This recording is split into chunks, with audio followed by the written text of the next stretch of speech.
My first guest is now in his 8th season. That's unbelievable, as Saturday Night Live's resident impressionist, providing the voices of everyone from Dick Cheney to Rudy Giuliani. Please welcome Darrell Hammond. Let's get him out.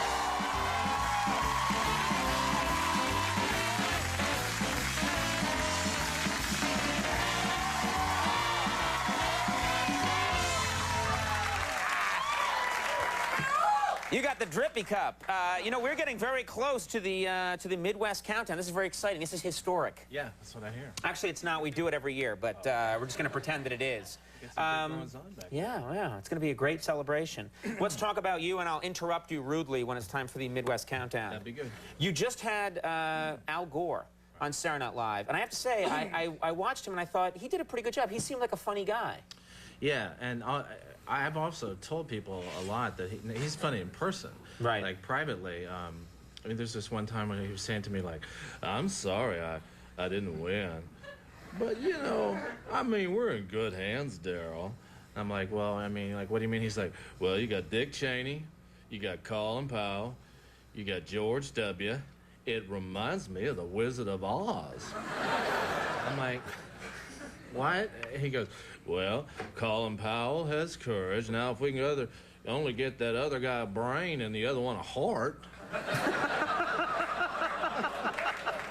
So he's doing jokes. He's good.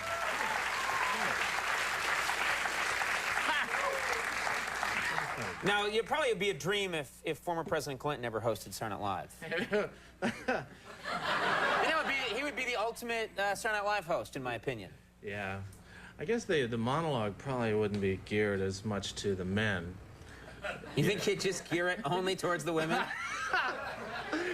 Yeah, there. We've got a great show tonight, but it doesn't have to end here. Oh, wait a minute. Hold on. I hate to cut you up, but we're getting very close. Look at it. It's almost as here we go. 10, 9, 8, 7, 6, 5, 4, 3, 2, 1.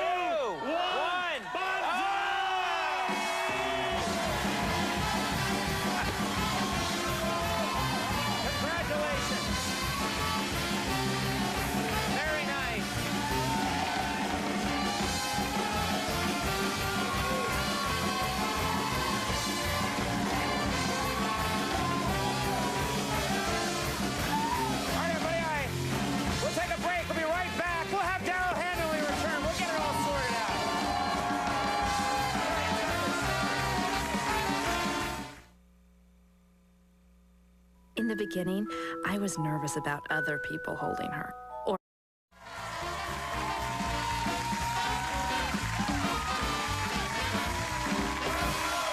are back here, Mr. Darrell Hammond.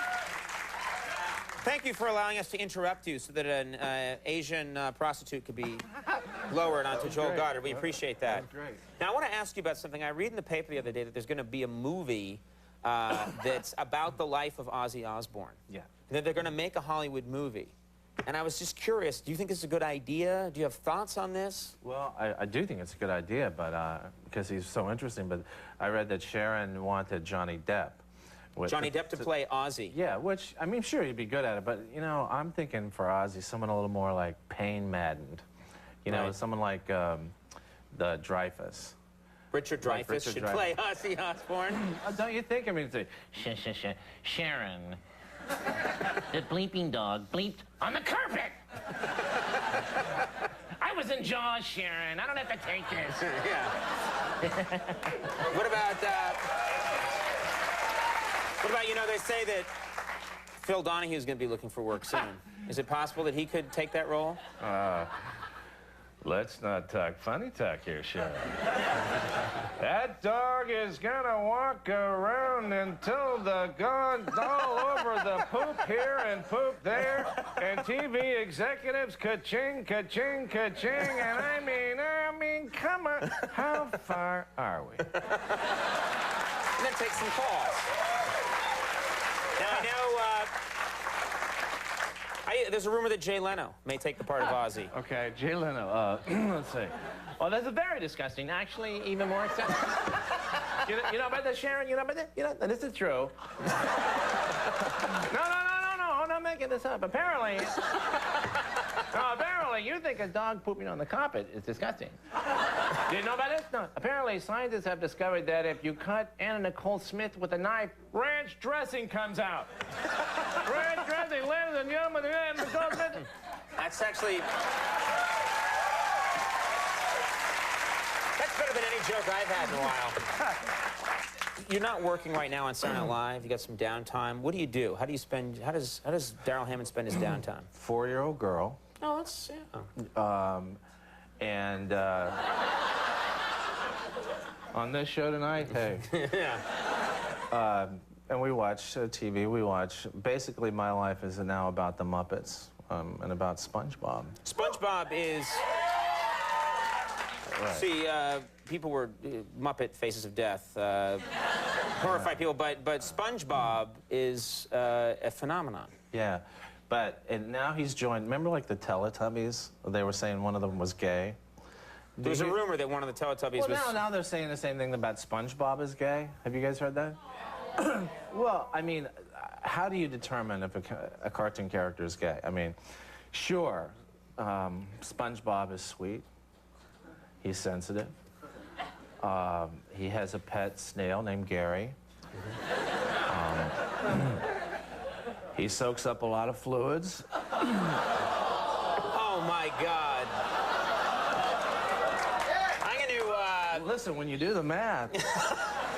I'm going to change the subject here. What about... Let's go back to the Muppets. The Muppets Christmas special. Did you see that last week? The Muppets Christmas special? I did, and, you know, Snoop Dogg was a fairly sharp intake of breath. Yeah. Just the mention of Snoop Dogg. Well, they cut him out of the Muppets thing. Why? Well, because of his public admittance to using pot, his association to pornographic movies. And let's see, also he admits to pimping. He said that he was a pimp for a while in his youth. In his wayward youth, he was a pimp. Don't you think that Fozzie and Kermie have turned a girl out or two once in a while? You know, like, wacka, wacka, where's Piggy? I don't know.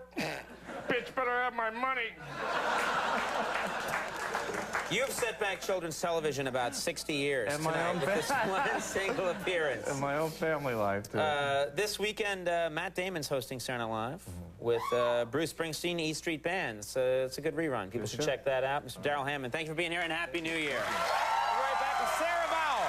Sarah Vowell when we come back.